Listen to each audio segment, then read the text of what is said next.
बिस्मिल्लाहिर्रहमानिर्रहीम अस्सलाम वालेकुम। आज मैं आपको कढ़ाई गोश्त मसाला बनाना सिखाऊंगी जो कि आपको ईद पर बहुत काम आएगा और अपनी आसानी के लिए ईद से पहले बनाकर रख लीजिएगा और इसे बनाकर आप ऊपर लेबल लगाकर सेव करके रख लीजिएगा। और इसी मसाले से आप कढ़ाई गोश्त या शिनवारी कढ़ाई या फिश कढ़ाई या प्रांस मगज या लीवर कढ़ाई या कढ़ाई चिकन मसाला बनाइए और सारे कढ़ाई गोश्त में यही कढ़ाई मसाला डलेगा। तो ईद से पहले इसको बनाकर लेबल लगाकर रख लीजिएगा। तो इसको बनाने के लिए हमें चाहिए होगा सुर्ख मिर्च पाउडर 1 टेबल स्पून और देगी लाल मिर्चें 1 टेबल स्पून। और देगी लाल मिर्चें क्या है? ये कलर वाली मिर्चें होती हैं जो कि तलहार मिर्चों को पीस कर बनाई जाती हैं। और कुटी लाल मिर्चें 1 टेबल स्पून, यानी इस मसाले में 3 किस्म की मिर्चें शामिल होंगी। और नमक 1 टेबल स्पून, गरम मसाला पाउडर 1 टेबल स्पून, हल्दी पाउडर 1 टीस्पून, साबुत धनिया 4 टेबल स्पून, साबुत जीरा भुना हुआ 2 टेबल स्पून, मेथी दाना 1 टेबल स्पून, स्ट्रिक एसिड या टाटरी 1/2 टीस्पून और काली मिर्चें साबुत 1 टेबल स्पून चाहिए होंगी। तो सबसे पहले आप काफी ग्राइंडर में साबुत धनिया, जीरा, मेथी दाना, स्ट्रिक एसिड और काली मिर्चें डालकर बारीक पीस लीजिए।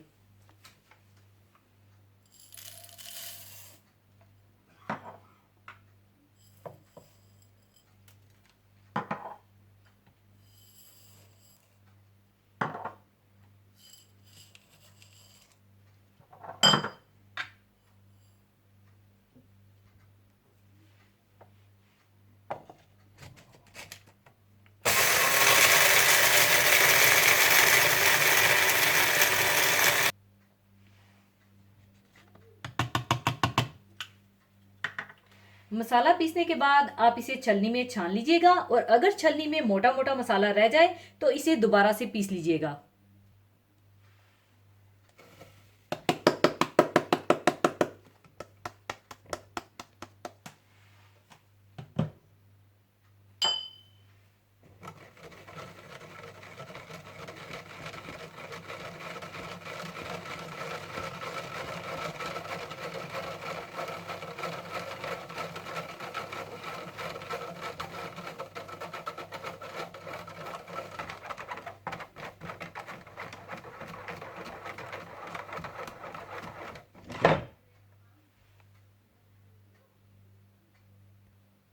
मसाला छानने के बाद फिर इसमें सुर्ख मिर्चें, देगी मिर्चें, कुटी मिर्चें, नमक, गरम मसाला पाउडर और हल्दी डालकर सारी चीज़ों को अच्छी तरह से मिक्स कर लीजिए। सुर्ख मिर्चें,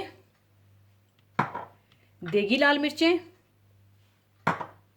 कुटी लाल मिर्चें, नमक, गरम मसाला पाउडर और हल्दी डालकर अच्छी तरह से मिक्स कर लें।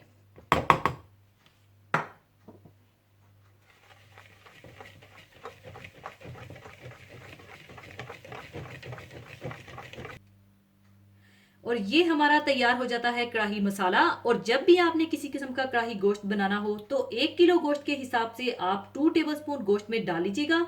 और अब मैं इसे एयर टाइट डिब्बे में शिफ्ट कर लूंगी।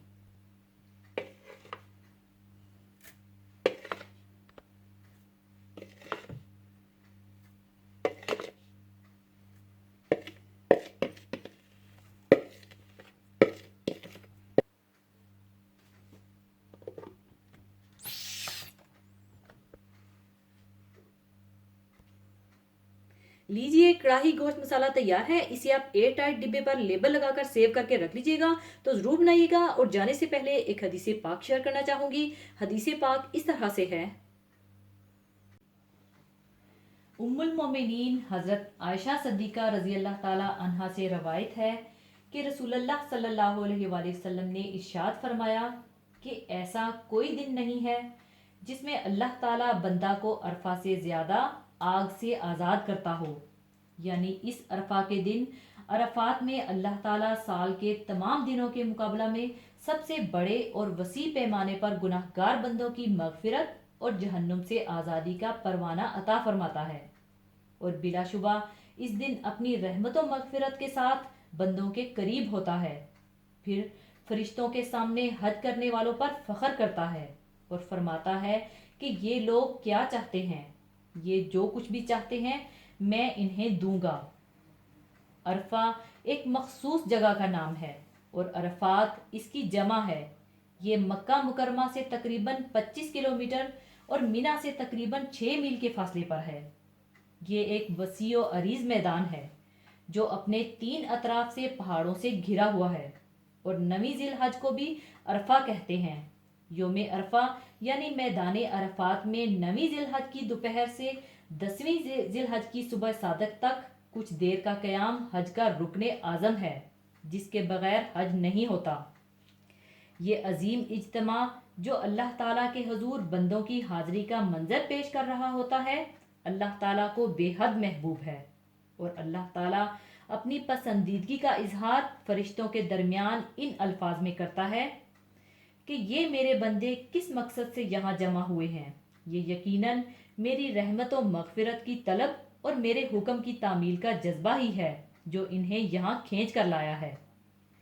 रहे गैर हाजी, उनके लिए अरफा का रोज़ा दरअसल उस दिन की इन रहमतों और बरकतों में शरीक और हिस्सादार होने ही के लिए जो अरफात में हुज्जाज पर नाजिल होती हैं, और इसका मकसद यही होता है कि अल्लाह के जो साहिब ईमान बंदे हज में शरीक नहीं हो सके वो उस दिन रोज़ा रख कर उस दिन की खासुल खास रहमतों और बरकतों में किसी दर्जे का हिस्सा लें। अल्लाह हमें भी इस फजीलत का मुस्तहिक बनाए और जहन्नुम की आग से हर मुसलमान को महफूज रखे, आमीन। और इसी के साथ मैं आपसे इजाज़त चाहूँगी। अपना बहुत ख्याल रखिएगा, दुआओं में याद रखिएगा। अल्लाह हाफिज़।